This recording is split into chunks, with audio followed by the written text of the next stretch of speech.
السلام علیکم ورحمۃ اللہ وبرکاتہ۔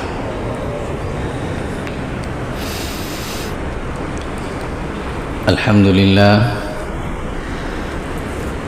للہ وکفی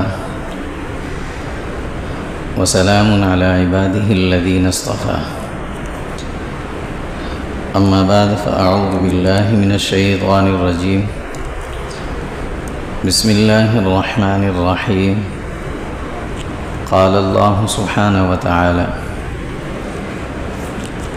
انا فتحنا لک فتحا مبینا، وقال تعالی اذا جاء نصر اللہ والفتح ورأیت الناس يدخلون في دین اللہ افواجا فسبح بحمد ربک واستغفرہ انہ کان توابا۔ صدق اللہ مولانا العظیم۔ اللہم صل علی جسد محمد فی الاجساد، اللہم صل علی روح محمد فی الارواح، اللہم صل علی روضۃ محمد فی القبور، اللہم صل علی بلد محمد فی البلاد، وعلی آلہ وصحبہ وسلم تسلیما کثیرا کثیرا۔ اللہم انفعنا بما علمتنا وعلمنا ما ينفعنا وزدنا علما، سبحانک لا علم لنا الا ما علمتنا انک انت العلیم الحکیم۔ اللہم رب اشرح لی صدری ویسر لی امری واحلل عقدۃ من لسانی یفقہوا قولی۔ انا فتحنا لک فتحا مبینا، بے شک ہم نے آپ کو فتح عطا فرمائی، فتح مبین، واضح اور کھلی فتح۔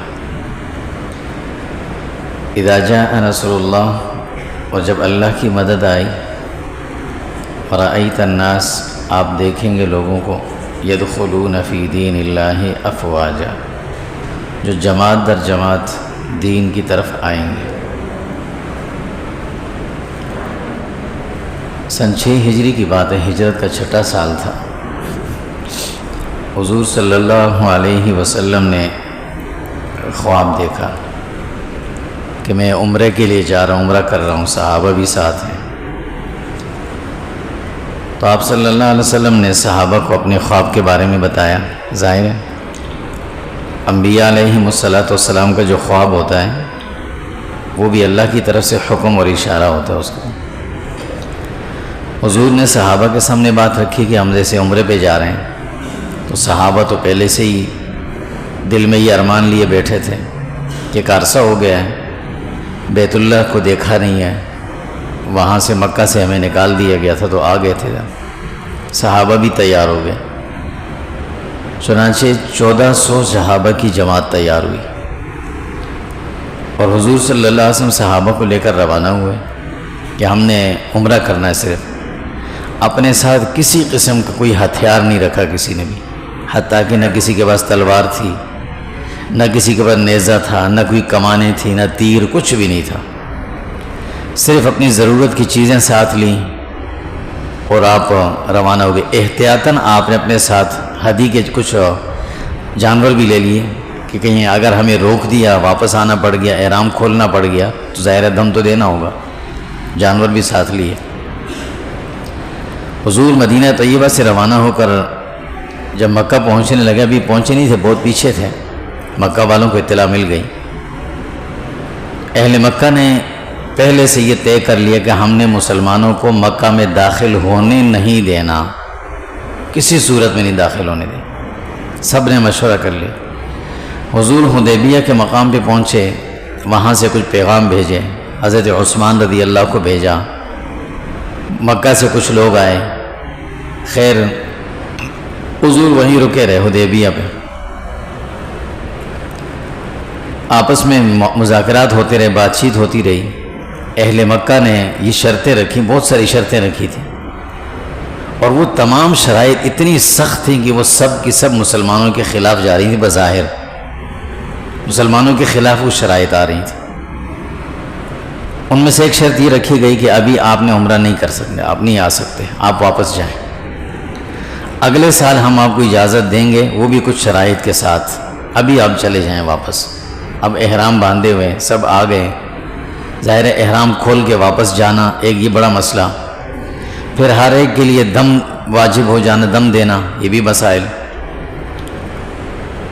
اور ان شرائط میں بہت ساری شرائط ایسی رکھی کہ جو بالکل ہی حقیقت حال کے بظاہر خلاف نظر لگ رہی تھی، کہ اگر کوئی شخص مکہ سے مسلمان ہو کر مدینہ آ گیا تو آپ اسے واپس ہمارے پاس بھیجیں گے، اور اگر آپ کی طرف سے کوئی آدمی ادھر آ گیا تو ہم اسے واپس نہیں بھیجیں گے، واپس نہیں کریں گے۔ یہ تمام شرائط جب رکھی گئیں، حضور نے تمام شرائط مان لی، حالات کا تقاضا بھی ایسا تھا۔ حضور صلی اللہ علیہ وسلم کے سامنے دو باتیں تھیں۔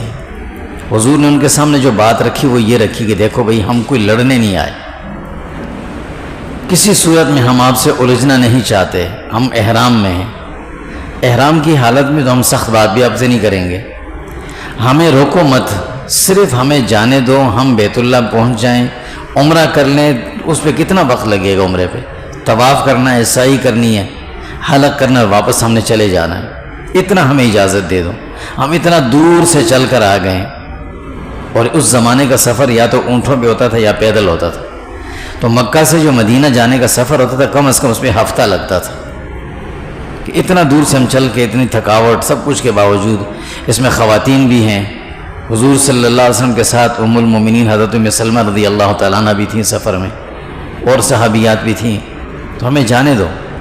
انہوں نے نہیں چھوڑا، کسی صورت میں نہیں، ہم آ ہی نہیں سکتے۔ چنانچہ مسلمان جب واپس ہونے لگے تو اس وقت مسلمانوں کی جو حالت تھی وہ ہم اور آپ بیان تو نہیں کر سکتے۔ ظاہر ہے اتنا عرصے کے بعد بیت اللہ دیکھنے کے لیے آئے اور بالکل قریب سے واپس کر دیا، حدیبیہ سے واپس کر، جو کہ اس کا کچھ حصہ حدود حرم میں شامل ہے، وہاں سے واپس کر دیا۔ اب مسلمان واپس جا رہے ہیں تو کس کیفیت میں جا رہے ہیں؟ حضرت عمر رضی اللہ تعالیٰ عنہ بار بار یہ بات کہتے تھے کہ ہم غلط تو نہیں ہیں، ہمیں کچھ کرنا بھی تو چاہیے، لیکن حضور نے فرمایا نہیں، اس میں اللہ رب العزت نے ایک عظیم خوشخبری ہمیں دی ہے۔ اللہ رب العزت نے سورہ فتح کی کچھ آیات نازل فرمائی اور فرمایا انا فتحنا لک فتحا مبینا، یا رسول اللہ ہم نے آپ کے لیے فتح کے دروازے کھول دیے ہیں۔ اب حضرت عمر رضی اللہ عنہ کہتے تھے یا رسول اللہ یہ کون سی فتح ہے، ہمیں تو سمجھ میں نہیں آ رہی، ہمیں واپس کر دیا، عمرہ نہیں کرنے دیا، ہم نے بتا بھی دیا کہ ہمارے پاس اسلحہ تک کچھ نہیں ہے، لڑنے کے لیے نہیں آئے، ہم آپ سے کچھ نہیں بولیں گے، جو آپ کہو گے ہم کریں گے، ہمیں صرف جانے دو بیت اللہ کے قریب، اور ہمیں واپس کر دیا راستے سے، نہیں چھوڑا، آپ کہہ رہے ہیں یہ فتح ہے۔ حضرت ابوبکر صدیق رضی اللہ کے پاس گئے، انہوں نے کہا کہ دیکھیں حضور جو بات کہہ رہے ہیں نا، آپ مان لو اسے، اس میں فتح ہے ہماری۔ خیر واپس چلے گئے صحابہ۔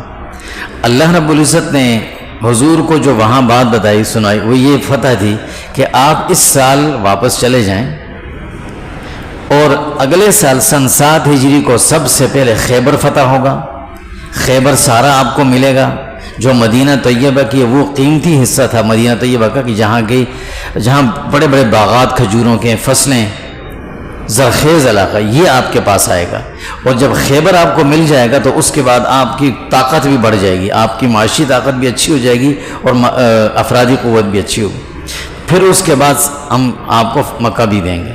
چنانچہ 2 سال کے بعد 6 ہجری میں یہ معاملہ ہوا، سن 7 ہجری کو فتح خیبر ہوا، اور 8 ہجری میں اللہ رب العزت نے مکہ مکرمہ سارا کا سارا مسلمانوں کو عطا کر دیا، اور مسلمان اس شان سے جا رہے تھے کہ وہی مکہ والے جو 2 سال پہلے چھوڑ نہیں رہے تھے، مان نہیں رہے تھے، آج وہ سب معافی مانگ رہے تھے کہ ہمیں کچھ نہ کہنا، بس ہمیں معاف کر دینا۔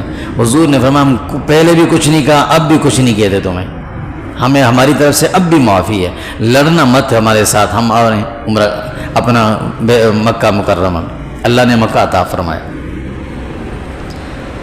یہ جو گزشتہ جو واقعہ ہوا، فلسطین کا جو مسئلہ ہوا، پوری دنیا سے جو مسلمان اکٹھے ہو کر، مسلمان تو کم تھے اس میں، غیر مسلم بھی زیادہ تھے اس میں، پورا 20 دن انہوں نے سمندر میں سفر کیا، اور سمندری سفر اتنا آسان نہیں ہوتا، بہت مشکل ہوتا ہے، اس میں خواتین، اس میں بوڑھے بھی، اس میں جوان بھی، تقریباً 300-400 کے قریب افراد، اور وہ صرف فلسطین کس کے لیے جا رہے تھے؟ کوئی لڑنے کے لیے نہیں جا رہے تھے، لڑائی کے لیے نہیں جا رہے تھے۔ جانے سے پہلے 2 دن تک انہوں نے پوری دنیا کے میڈیا کے سامنے یہ بات رکھی کہ ہم جو کچھ لے کر جا رہے ہیں اس کو دیکھ لیں، ریکارڈ کر لیں، پوری دنیا کو دکھا دیں۔ ہمارے پاس 2 چیزیں ہیں صرف، غذا اور دوا، اس کے علاوہ تیسری کوئی چیز نہیں ہے۔ کسی قسم کا کوئی ہتھیار ہمارے پاس نہیں ہے، کوئی اسلحہ نہیں ہے۔ ہم کسی لڑائی کا حصہ بن کر، فریق بن کر نہیں جا رہے، ہم صرف اس لیے جا رہے ہیں کہ وہ جو غزہ اور فلسطین کے جو بچے ہیں، جو کئی سال ہو گئے، ان کو کتنے سال ہو گئے، 3 سال سے اوپر ہو گیا، کہ جو بیچارے کھانے کو ترس رہے ہیں، پانی کو ترس رہے ہیں۔ پرسوں، کل کی بات ہے، پرسوں میں ایک بچے کی ویڈیو دیکھا، فلسطین، چھوٹا سا بچہ تھا، اس کے ہاتھ میں پانی کی بوتل تھی، پانی کی بوتل وہ بھی نہیں، وہ جو کمپنی کی سیل بوتل تھی، وہ نہیں، عام بوتل تھی جس میں ٹھنڈا پانی تھا۔ وہ پانی پی رہا تھا اور پانی پیتے ہوئے کہہ رہا تھا کہ میں نے پتہ نہیں کتنے ہفتے ہو گئے میں نے پانی نہیں پیا تھا ٹھنڈا، مجھے ٹھنڈا پانی مل گیا آج، اتنا خوش ہو رہا تھا، ٹھنڈا پانی نہیں پیا میں نے۔ تو یہ جو لوگ جا رہے تھے، یہ صرف اور صرف ان کو کھانا دینے، ان کو پانی پہنچانے، اور جو بیچارے زخمی پڑے ہوئے ان کو دوا دینے کے لیے جا رہے۔ یہ قوانین الہیہ بھی یہی ہے کہ انسانیت اپنی جگہ، مذہب وہ بات کی بات ہے، انسانیت مقدم ہے۔ جہاں کوئی انسان، کوئی بھی انسان کسی تکلیف میں ہو، بحیثیت انسان ہونے کے ہمارا آسمانی مذہب ہمیں یہ کہتا ہے کہ ان کے ساتھ تم نے ہر طرح سے اس کا تعاون کرنا ہے۔ سلطان صلاح الدین ایوبی رحمۃ اللہ علیہ جب سن 6 ہجری کے اواخر میں صلیبی جنگیں چل رہی تھیں، تو اس وقت جو ان کے مخالف تھے، عیسائیوں کے جو بادشاہ تھے، وہ بیمار تھے۔ ہمارے جو بڑے اکابر گزرے نا، یہ صرف بادشاہ نہیں ہوتے تھے، یہ بادشاہ ہونے کے ساتھ ساتھ دین کا علم بھی اچھا رکھتے تھے اور حکمت بھی جانتے تھے۔ تو اپنے ہاتھوں سے بیس بدل کر خود گئے تھے اور ان کو دوا دے کر واپس آ گئے تھے، کسی کو پتہ نہیں چلا تھا، دوا دے کر آئے تھے۔ تو ہمیں تمام آسمانی مذاہب یہ بات سکھاتے ہیں، جو دنیاوی قوانین ہیں ہم نے جو بنائے ہیں، جو عالمی قوانین ہیں، جن کی نگرانی کے لیے اقوام متحدہ بنائی گئی تھی، وہ اقوام متحدہ تو نہیں تھی، وہ تو مسلمانوں کو جھکڑنے کے لیے ایک ٹولہ بنایا گیا۔ دنیا میں ایسا کوئی، اسلام نے کوئی یا آسمانی مذاہب نے ایسا کوئی فرق نہیں رکھا کہ کسی ایک فرد کو ویٹو پاور دیا ہو۔ تمام افراد ایک طرف، اور ایک آدمی کہتا ہے نہیں، بات مسترد ہو جاتی ہے۔ ایک طرف ہم بات کرتے ہیں جمہوریت کی، اقوام متحدہ دنیا کے تمام ممالک کو کہتی ہے کہ جمہوری ممالک ہونے چاہیے، اور خود اس کے اندر اقوام متحدہ میں جمہوری نظام نہیں ہے۔ دنیا کے جتنے ممالک بھی ہوں، 50 60 70 ممالک اگر ایک طرف ہوں، اور ان 6 میں سے ایک آدمی کھڑا ہو کر کہتا ہے نہیں میں ویٹو کر دیتا ہوں، ختم ہو جاتی بات۔ تو یہ جو لوگ جا رہے تھے دوا لے کر اور غذا لے کر، انہوں نے پہلے سے اعلان کیا کہ بھئی ہم صرف اور صرف دوا لے کر آ رہے ہیں، غذا لے کر آ رہے ہیں۔ دنیا کے یہ قوانین ہیں، دنیا کے ہر ملک میں ہوتا ہے، جہاں 2 ملکوں میں جنگ ہوتی ہے یا کوئی حادثہ ہوتا ہے تو تمام ممالک مل کر اس کی مدد کرتے ہیں، ان میں راشن پہنچاتے ہیں، غذا کی چیزیں، دوا پہنچائی جاتی ہے۔ یہ تو دنیا کے ہر ملک میں ہوتا ہے، کہاں نہیں ہوتا، ہر جگہ ایسا ہوتا ہے۔ تو بھئی ہم یہاں صرف یہ لے کر آ رہے ہیں، ہمیں آنے دو۔ لیکن وہ جو بدماش بیٹھا ہوا ہے نا، جس کو دنیا نے بدماش بنایا ہوا ہے، ظاہر ہے اس کے پیچھے ان کے بڑے جو ویٹو والے پاور کے رکھنے والے لوگ ہیں، ان کی اس کی پشپنائی ہے، ورنہ یہ کیسے ہو سکتا تھا کہ وہ روکتا۔ اس نے اپنی بدماشی پر اتر کر ان لوگوں کو جانے نہیں دیا، جبکہ سب کچھ ان کو بھی پتا ہے کہ ان کے پاس صرف دوا ہے اور غذا ہے، کچھ نہیں، کوئی ہتھیار نہیں، اور وہ آوازیں دیتے ہوئے تھے کہ ہمارے پاس کچھ نہیں، ہم لڑنے نہیں آ رہے، نہیں جانے دیا اس کو۔ یہ تو ایک الگ بات ہے کہ دنیا کی کمزوری ہے، ہم کہتے ہیں مسلمان کمزور ہیں، صرف مسلمان نہیں کمزور، یہ عیسائی ممالک بھی کمزور ہو گئے اس کے سامنے، اس یہودی کے سامنے، یہ بھی بول نہیں پائے اس کے سامنے۔ لیکن اللہ رب العزت کی ذات سے وہاں کیا فیصلے ہو رہے ہیں، اللہ کی طرف سے کیا فیصلہ آنے والا ہے، یہ ابھی پتہ نہیں۔ لیکن وہ نقشہ جو مکہ مکرمہ کا تھا، حدیبیہ کا تھا، اللہ کی ذات سے یہ یقین کامل ہے کہ اللہ رب العزت اب اس دنیا کے نقشے کو بدلیں گے انشاءاللہ۔ اور یہ ایسے ہی ہوگا جیسے مکہ والے بدماش بن کے کہتے تھے کہ واپس جاؤ، ہم تمہیں نہیں چھوڑیں گے یہاں، اور مسلمان کیا کہہ رہے تھے، بھئی ہم صرف عمرہ کرنے ہیں، ہمیں عمرے کی اجازت دے گا، نہیں دیں گے۔ اور اللہ نے 2 سال کے بعد پورا مکہ مسلمانوں کے حوالے کر دیا تھا، پورا مکہ مسلمانوں کو مل گیا تھا۔ اسی طرح اللہ رب العزت کی ذات سے اب یقین ہے ہمیں کہ انشاءاللہ العزیز اللہ رب العزت اس نقشے کو بھی یوں ہی بدلیں گے انشاءاللہ۔ اس طرف وہ جو چھوٹے چھوٹے بچے اور خواتین وہ جو روز صبح صبح آتے تھے ساحل پہ کھڑے ہو کر انتظار کرتے تھے کہ آج ہمارے پاس کھانا پہنچے گا، آج پانی پہنچے گا، یہ اسرائیلی ہیں، یہ انسانیت سے بالکل نکلے ہوئے ہیں، ان میں انسانیت بھی نہیں ہے، اور یوں لگتا ہے کہ ان کے جسم کے اندر جو دل ہے وہ کسی درندے بھیڑیے کا دل ہے، جو انسانیت والا نہیں ہے۔ کہ وہ جو بچے بھوکے چھوٹے چھوٹے بچے خواتین وہ ساحلوں پہ آ کر کھڑے ہوتے تھے اور شام کو واپس چلے جاتے تھے۔ حضور صلی اللہ علیہ وسلم جب ہجرت کر کے مدینہ جا رہے تھے تو کتنی مشکلات تھی، لیکن مدینہ میں کیا اطلاع پھیلی کہ حضور صلی اللہ علیہ وسلم مدینہ آ رہے ہیں۔ مدینہ والے کتنے خوش تھے، روزانہ صبح بچے چھوٹے چھوٹے بچے بچیاں یہ نکل کر، بڑے بھی ساتھ ہوتے تھے، اور دور کا مدینہ طیبہ سے دور جا کر جو ٹیلے ہوتے تھے چھوٹے چھوٹے ریت کے ان پہ کھڑے ہو جاتے تھے اور چاروں طرف دیکھتے تھے کہ کدھر سے آئیں گے حضور صلی اللہ علیہ وسلم، کہاں سے آئیں گے حضور۔ پورا دن کھڑے کھڑے کھڑے، جب شام ہوتی غروب ہو جاتا بچے واپس گھروں کو آ جاتے۔ یہ جو کیفیت ہوتی ہے نا جب آدمی کسی کے انتظار میں کھڑا ہو کہ کوئی آ رہے ہیں، میرے ابو آ رہے ہیں، والد صاحب آ رہے ہیں، اور ایئرپورٹ پہ کھڑے ہوں ہم انتظار میں، ہاتھ میں بعض دفعہ ہار بھی لیے کھڑے، اور ہمیں اطلاع ملتی ہے کہ فلائٹ جو منسوخ ہو گئی ہے آ نہیں سکے، تو اس وقت جو بچوں کی کیفیت ہوتی ہے جو واپس آ رہے ہوتے ہیں اکیلے، وہ کیفیت کوئی بتا نہیں سکتا۔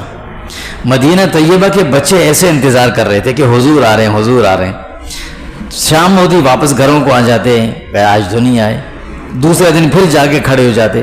انہیں یہ کیا معلوم، یہ نہیں معلوم تھا بچوں کو کہ حضور کن مشکلات سے مکہ سے آ رہے ہیں، مکہ مکرمہ سے نکل کر، اور پھر جبل سور کے اوپر وہ چوٹی پہ جانا اور واپس اترنا کوئی آسان نہیں ہے۔ 5000 کلومیٹر نیچے سے اوپر غار سور ہے جہاں حضور گئے تھے۔ ایک دفعہ ہم حج کے سفر میں تھے، ہمارے ایک ساتھی گئے، ہم نے کہا نہیں چاہتے بہت اونچائی نہ جانا، وہ ایک ساتھی ہمارے چلے گئے، اور جب واپس آئے نا تو 2 دن تک جب رات کو سوتے تھے نیند میں وہ کراہتے تھے۔ ہم ان سے پوچھتے کیا ہوا، کہنے لگے مت پوچھو، جو ہم میں اوپر چڑھ کے گیا ہوں واپس آیا ہوں جسم ٹوٹ رہا ہے میرا بالکل، ایسی کیفیت ہو گئی۔ اور وہاں تک حضور گئے تھے اور وہاں سے اتر کر پھر نیچے، اور یہ ساری منزل آپ نے پیدل طے کی تھی۔ کیوں؟ حالات مشکل تھے، راستوں سے ہٹ ہٹ کر جاتے تھے۔ مدینہ پہنچے، پہلے قباء پہنچے، وہاں کچھ دن رہے، آرام کیا، پھر مدینہ گئے۔ تو یہ روزانہ بچے آتے تھے، کھڑے ہوتے تھے، اور پھر شام کو واپس چلے جاتے، روز آتے کھڑے ہوتے، آج حضور آئیں گے، پھر واپس چلے جاتے تھے۔ لیکن آخرکار جب حضور صلی اللہ علیہ وسلم پہنچے تو اتنی خوشی مدینہ میں، اتنی خوشی۔ اسی طرح یہ جو لوگ جا رہے تھے نا، جو سامان لے کر جا رہے ہیں، یہ پورا قافلہ جا رہا ہے، تو غزہ کے چھوٹے چھوٹے بچے وہ پانی کے لیے اور کھانے کی چیزوں کے لیے، کھلونوں کے لیے کہ ہمیں کھلونے ملیں گے، ہمیں کھانے کی چیزیں ملیں گی، وہ آتے تھے ساحل پہ کھڑے ہوتے تھے ساحل کے قریب، اور جب شام ہوتی اندھیرا ہوتا پھر واپس چلے جاتے، پھر اگلے دن آتے۔ انہیں یہ نہیں معلوم تھا کہ راستے میں کچھ بھیڑیے ایسے کھڑے ہوئے ہیں کہ وہ یہ ہماری کھانے کی ساری چیزیں ہم سے چھین لیں گے، ہم سے چھین کر کھا جائیں گے۔ لیکن اللہ رب العزت کی ذات بڑی غیور ذات ہے، وہ ان بچوں کو، ان کی امتحانات اور آزمائشوں کو اس کا نتیجہ ضرور دکھائیں گے انشاءاللہ، اللہ دکھائیں گے۔ اللہ رب العزت نے حضور صلی اللہ علیہ وسلم فرمایا کہ یا رسول اللہ واپس چلے جائیں، انا فتحنا لک فتحا مبینا، ہم نے اب فتح کے دروازے کھولنے ہیں تمہارے لیے، اب خیبر بھی آئے گا، مکہ بھی آئے گا، اور صرف مکہ نہیں آئے گا، اب وہ حنین تک اور طائف تک سارے علاقے اب آپ کے ہوں گے، سب آپ کو ملے گا۔ اللہ نے ایسا کیا تھا۔ انشاءاللہ اللہ کی ذات سے امید ہے کہ اللہ رب العزت یہاں بھی ایسے فیصلے فرمائیں گے، اور اللہ رب العزت کی ذات بڑی غیور ہے۔ یہ جو ہم کہتے تھے نا، مسلمان بھی بعض دفعہ کہتے ہیں یا فلسطینیوں کو کیا ہو گیا تھا، خواہ مخواہ اسرائیل سے پنگا لے لیا تھا اتنا بڑا۔ زمین کے اس وقت کے معروضی جو حالات ہوتے ہیں نا، وہ وہی آدمی جانتا ہے جو رہتا ہے وہاں پر۔ ہم لوگ جذباتی ہیں، بعض دفعہ جذبات میں آ کر بڑی بڑی باتیں بھی کرتے ہیں۔ کبھی کہتے ہیں کہ ان کو کیا ضرورت تھی خواہ مخواہ پنگا لینے کی، کیا ضرورت تھی؟ جب ایک آدمی آپ کو صبح بھی آ کر 4 مکے مارے، شام کو بھی آ کر 4 مکے مارے، اور صبح بھی کہے کہ یہ گھر خالی کر دینا یہ میرا ہے، شام بھی کہے یہ خالی کر دینا میرا ہے، تو آخر کار آ کر آپ نے کچھ نہ تو کرنا ہوتا ہے۔ اور یہ جو ہم خاص کر ہم جو اہل پاکستان، ہم کو زیادہ ہی جذباتی ہو جاتے ہیں، زیادہ ہی جذباتی۔ حقیقت حال سے ناواقفیت اور جذباتیت کی انتہا، جہاں ہم نقصان ہی نقصان اٹھاتے ہیں۔ ہماری حکومتیں کیا کر رہی ہیں، فلاں حکومت کیا کر رہی ہے، فلاں کیا کر رہی ہے، فلاں، اس پہ آ کر ہم اتنا تیش میں آ جاتے ہیں کہ بعض اوقات ہم اپنے لوگوں کو غلط کہہ دیتے ہیں۔ کہیں ایسا نہ ہو کہ میرے منہ سے کوئی ایسے لفظ نکل جائے کہ بعد میں مجھے بھی کہیں گے کہ یہ مولوی بھی اسرائیلی بن گیا ہے، یہ بھی اسرائیل سے پیسے لے رہا ہے۔ لیکن زمین کے جو حالات ہیں نا، ہم نے اب ٹھنڈے دل سے سوچیں، 70 سال تک ہم نے اس سے کہا کہ ہم چھوڑیں گے نہیں مانیں گے، کیا کر لیا دنیا نے؟ سوائے اس کے کہ فلسطینیوں کو قتل کروایا، سوائے اس کے کہ فلسطین کی ساری زمین اس کے حوالے کر دی۔ ہم اس سے بات نہیں کریں گے، ہم نہیں مانیں گے، ہم نہیں تسلیم کریں گے، ہم سب کچھ کریں گے، یہ سب کچھ اپنی جگہ، لیکن لڑ کر ہم نے اس سے کچھ نہ کر سکے۔ دنیا ساری ایک طرف بیٹھی ہوئی ہے، سارے مسلمان ملک ایک طرف بیٹھے ہوئے ہیں، ایک قطر پہ حملہ ہوا تو ساری دنیا میں شور مچ گیا، کیونکہ انسان مرا تھا۔ ابھی پتہ نہیں مرے بھی تھے کہ نہیں مرے تھے کوئی، اور وہاں پر بچے ذبح، عورتیں مر رہی ہیں، بچے مر رہے ہیں، بوڑھے مر رہے ہیں، بغیر اس کے کوئی دے گی۔ دنیا کے جو جنگی قوانین ہیں، جنگی قوانین، اس سے بھی ہٹ کر وہ مجرمانہ حرکتیں کر رہے ہیں۔ ساری فلسطین کی زمین چلی گئی، سارے فلسطینی شہید ہو گئے، بیت المقدس چلا گیا، سب کچھ۔ ہم آج تک بھی جذباتیت میں، اور اگر کوئی بات کرتے کہتے ہیں یہ کفر کے اور اس کے فتوے لگ جاتے ہیں، کہ مجھ پہ بھی نہ لگ جائے، میں ڈر کے یہ بات کہہ رہا ہوں کہ لڑ کر ہم نے اس سے، ساری دنیا کے مسلمانوں نے کہا ہم اس سے بات نہیں کریں گے، تو پھر ان فلسطینیوں کو مرنے کے لیے کیوں چھوڑا ہوا ہے؟ کچھ تو کرنا پڑے گا۔ دو راستے ہوتے ہیں ہمارے پاس، یا تو لڑنے کا اور یا پھر بات کرنے کا، تیسرا کون سا راستہ ہے؟ اور یہاں پر بھی ہم صرف شور شرابہ تو کرتے ہیں، لیکن جو لوگ کام کے لیے نکلتے ہیں ہم اس سے ہاتھ کھینچ لیتے ہیں، ہمارا تعلق نہیں اس سے۔ یہ کون سی جذباتیت ہے؟ نہ سمجھی جذباتیت، کہ ہم نے ساری دنیا کے لوگوں نے کہا بھائی ہم اس سے بات نہیں کرتے، تو اس نے مار کے فلسطینیوں کا کیا حشر کر دیا، کوئی ان کو کھانا بھی نہیں پہنچا سکتا، پانی بھی ان کو نہیں دیتا، اور کہتے ہم بات نہیں کریں گے۔ کچھ تو کرنا پڑے گا، کچھ حل نکالنا پڑے گا۔ نہ ہوا تو اللہ رب العزت کی طرف سے جو فیصلہ آنے والا ہے وہ بھی عنقریب نظر آ رہے ہیں۔ قیامت کی نشانیوں میں سے ایک بڑی نشانی ہے، ہم اور آپ جانتے ہیں اس کو، کہ جب آخری جنگیں ہوں گی اس میں عیسائی اور مسلمان ایک طرف ہوں گے اور یہودی دوسری طرف ہوں گے، اور مشرک ان کے ساتھ ہوں گے۔ وہ چیز اب نظر آ رہی ہے۔ ضروری نہیں ہے کہ دنیا کے 100% عیسائی مسلمانوں کے ساتھ کھڑے ہوں، عیسائیوں کے اور مسلمانوں کی آواز ایک ہو جائے گی، اکثریت کی۔ اس وقت وہ نقشہ نظر آنے لگ گیا ہے کہ یورپ کے کتنے ممالک کی عوام، ہم ان کی بات نہیں کرتے جن کی بات سنی جاتی ہے، جو عوام ہے ان کی بات کرتے ہیں۔ کتنے ممالک کے عوام ہیں کہ جن کی آواز مسلمانوں کے ساتھ ہے اس وقت، اور یہودی ایک طرف ہے۔ یہودیوں کے ساتھ کون ہے؟ مشرک کھڑا ہوا ہے۔ اللہ سبحانہ وتعالی نے آج سے کتنے سو سال پہلے ہمیں یہ بات فرمائی سورہ مائدہ میں، لَتَجِدَنَّ أَشَدَّ النَّاسِ عَدَاوَةً لِلَّذِينَ آمَنُوا الْيَهُودَ وَالَّذِينَ أَشْرَكُوا۔ آپ دیکھیں گے آخر وقت تک یہودی اور مشرک جو بت پرست ہیں، ہندو، یہ مسلمانوں کے سب سے بڑے دشمن رہیں گے اور آخر تک رہیں گے۔ دنیا میں صرف ایک ملک ہے جو اسرائیل کے ساتھ کھڑا ہے، یہ، باقی تو ان کے باپ ہے اپنی جگہ، وہ امریکہ اور دوسرا، لیکن یہ ان کے ساتھ کھڑا ہے، ان کے ہاں میں ہاں ملاتا ہے۔ ایک ہی ہے، اللہ نے کہا مشرک اور یہودی ایک ہے۔ باقی عیسائیوں کی آواز اس وقت مسلمانوں کی طرف آ رہی ہے۔ یہ قرب قیامت کی نشانی ہے، یہ آخری دور کی نشانی۔ اور اللہ رب العزت اس وقت اب جو اس روئے زمین پر لکیر کھینچی جا رہی ہے وہ کھینچی جا رہی ہے۔ اب جو چھانٹی ہوگی، جو مسلمانوں میں سے ہوں گے وہ بھی ایک طرف ہوں گے، اور جو عیسائی ہوں گے، عیسائی اب اس وقت عیسائیت کے اندر جو چیز جستجو ہے وہ اس بات پہ لگی ہوئی ہے کہ ہماری اصل بائبل کون سی ہے، اور اصل بائبل میں کیا لکھا ہوا ہے۔ وہ اصل بائبل کو ڈھونڈ کر نکال رہے ہیں، اور وہ چیزیں ڈھونڈ کر نکال رہے ہیں کہ وہاں تو کچھ لکھا ہوا ہے، ہمیں تو کچھ بتایا جاتا ہے۔ تو اس وجہ سے عیسائی اب آہستہ آہستہ عیسائیت کی آواز بھی ادھر آ رہی ہے، اور یہ آخری دور نظر آ رہا ہے، انتہا کی طرف جا رہی ہے دنیا۔ اللہ کے نبی نے فرمایا تھا کہ عیسائی اور مسلمان ایک طرف ہوں گے اور یہ دوسری طرف ہوں گے، اور پھر بڑی جنگ ہوگی۔ تو اس وقت دنیا اس جنگ کی طرف جا رہی ہے، مسلمانوں کی بھی چھانٹی ہو رہی ہے۔ مسلمانوں میں سے بھی وہ لوگ کہ جو کمزور ایمان والے وہ بھی ایک طرف ہو رہے ہیں، جن کا ایمان مضبوط ہے اللہ رب العزت ان کو ایک طرف کر رہے ہیں۔ ایک طرف تو یہ ایمان کا اور کفر کا معاملہ آ رہا ہے، اور ایک طرف حالات کا تقاضا بھی یہ ہے کہ ہمیں اس وقت پوری دنیا کے مسلمانوں کو بحیثیت مسلمان ہونے کے آخر اس بات کو سوچنا پڑے گا کہ اس کا حل کیا ہے۔ جذبات میں آ کر ہم بعض اپنے حکمرانوں کو بھی گالیاں دینا شروع کر دیتے ہیں، ہماری حکومتیں کیا کریں، فلاں کیا کرتے ہیں۔ ہماری اپنی حالت ہی ہے نا، دیکھیں ایک چھوٹا سا گھر کا سربراہ ہوں میں، اور جب میرے گھر میں شادی ہوتی ہے تو بچہ وہ کرتا ہے جو میں نہیں چاہتا، بیوی وہ کرتی ہے جو میں نہیں چاہتا، کر رہے ہیں نا، ہم کہتے ہیں نا یار کیا کریں، بس بچے ہیں، بس نہیں مانتے، کیا کریں؟ تو ایک آدمی بن کر میں اپنے گھر والوں سے بات نہیں منوا سکتا، تو جو بڑے پورا ملک جس کے انڈر میں ہوتا ہے نا، اس کو بھی بات کرنے کے لیے بہت کچھ سوچنا پڑتا ہے۔ ہم اور آپ جذبات میں آ کر بہت کچھ کر دیتے ہیں، روڈ بند کر دیا جی، نقصان کا اپنا کر رہے ہیں، احتجاج کر کے اپنا، یہ نہیں کہتا کہ احتجاج نہ کریں، کہیں یہ نہ ہو کہ بعد میں نماز کے بعد میرے خلاف بھی یہ باتیں ہونے لگے کہ یہ بھی اسرائیل سے پیسے لینا شروع ہو گیا، ہاں کیا پتہ ہو یہ ہو، لیکن حقیقت حال کو سوچنا ہے ٹھنڈے دل سے کہ دو راستے ہمارے پاس، ایک تو یہ کہ لڑیں، چلو لڑتے ہیں، کیسے لڑیں، کس بنیاد پہ لڑیں، کوئی بنیاد بنائیں، دوسری صورت یہ کہ بات کر کے دیکھیں کہ بھی مسئلہ حل ہو۔ ہم تو اس 70 سال ہم نے اسی دے گزار لی ہے، ساری دنیا نے دیکھ کر، اور وہ فلسطینی کی ان کی نسل در نسل جو ہے قربان ہوتی جا رہی ہے، کب تک یہ سلسلہ ہوگا؟ اور یہ بات بھی حقیقت ہے کہ اللہ رب العزت نے ان فلسطینیوں کی قربانی کی بدولت اس کے اثرات دنیا پر اب مرتب ہو رہے ہیں، اب دنیا تقسیم کی طرف جا رہی ہے، یہ ان کی قربانی ہے کہ حق اور سچ کیا اور جھوٹ کیا ہے۔ آج وہ ہم سے زیادہ اس قافلے کے اندر دیکھیں، مسلمانوں سے زیادہ عیسائی لوگ تھے، عیسائی شامل تھے، کیوں تھے؟ انہیں بھی پتہ چل گیا کہ حق اور سچ کیا ہے، حقیقت کیا ہے، ظالم کون ہے، مظلوم کون ہے، یہ پتہ چل گیا۔ تو ہم اور آپ کیا کر رہے ہیں؟